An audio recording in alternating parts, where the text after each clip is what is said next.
In the early 20th century, researchers in Europe began to study how the human brain perceives visual input. And long and the short of what they discovered was that the human brain seeks order, recognizable shapes and patterns, regardless of what the visual input is. It's the same phenomena, for example, that if you're looking up at a cluster of clouds and you try to find animal shapes in the clouds, you see bunnies, you see elephants, whatever. Your brain is trying to make sense of that chaos of visual input. Well, we've got 4 theories that we discuss in White Space is Not Your Enemy that are specifically helpful to graphic designers when they are doing layouts and how to order and organize their content. So the 4 theories that we're going to talk about specifically in this video are proximity, similarity, continuity, and closure. So for the sake of argument, we've got all the assets for a simple web page here, and we're going to start by talking about the concept of proximity.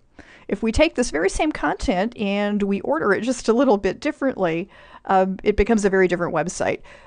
The concept of proximity simply means that when things are close together, they are in proximity to each other, the brain associates them as belonging together.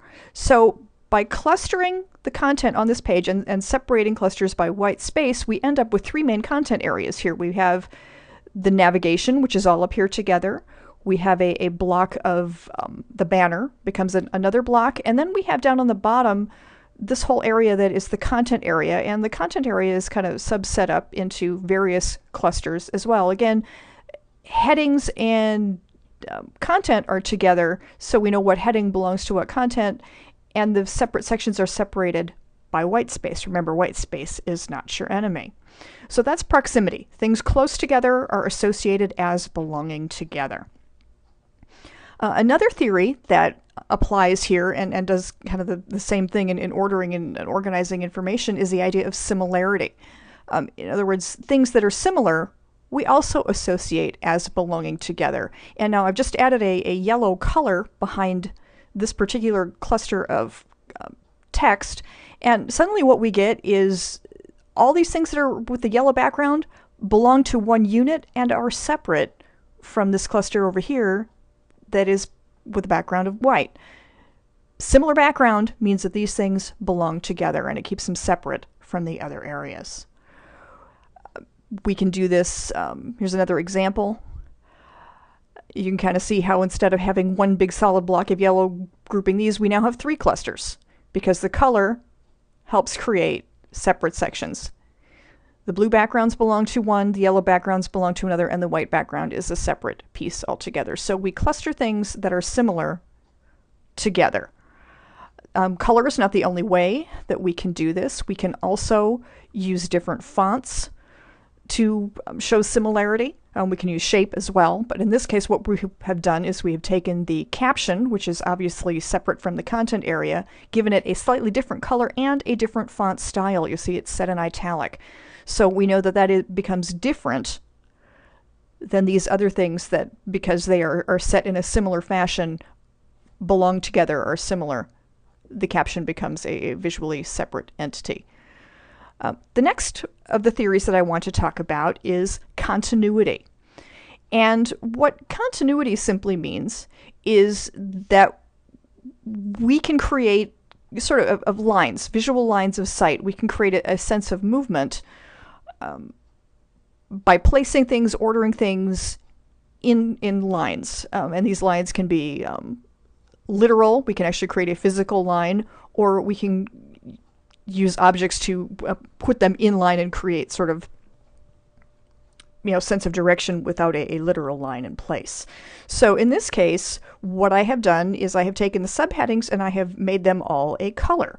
The effect of this then is that the eye tends to want to pop from one to the next. It gives you little stepping stones. So we have this heading here, another subheading, another one here, and another one here. This is continuity. This is using similarity and putting them in a certain order and creating a sense of line and motion and movement in the layout. So very literally, line of sight here, and another line of sight can be created actually just simply by lining up our copy blocks along a left axis. That creates a sense of continuity as well. So we're creating visual lines. A more literal approach to this can be seen here. In this case, we have used continuity. We've used similar icons and placed them at a point in points at which the eye wants to follow them in this order. We also follow this literal dotted line. We're doing the same thing with the little content blocks with the numbers. We want to follow 1, 2, 3, 4. We're using color, similar fonts, and specific positioning to create this flow through this layout. This is continuity. This is a very literal, linear use of continuity. Now, the final piece that I want to talk about is called closure. And closure simply means that when the brain is presented the part of something, our brains automatically fill in the rest by default, especially if it's a common shape that we're familiar with. In this case, we've got two examples of the same thing going on here. In the banner, we've got a photo of hot air balloons. Even though we don't see the entirety of the hot air balloon, we know that if this photo were to continue, the lines of the balloon would continue down. There'd be some sort of basket down here, and we'd have a nice rounded top here. Same for the other balloons. We're only seeing pieces of them, but we know that in reality they are going to continue, so we know that they are hot air balloons, even though we're only seeing a part. You see it in the background image as well. Even though the lines are cut off by the banner, we can visually follow this line down here, and we know that the rest of the basket will continue, off side of the page where we don't see it. But that's closure. That's the idea that if we're only seeing part of a whole, if we've got enough of that whole, our brains are going to visually close the gaps and create the object so we know exactly what it is, even though we're not seeing all of it.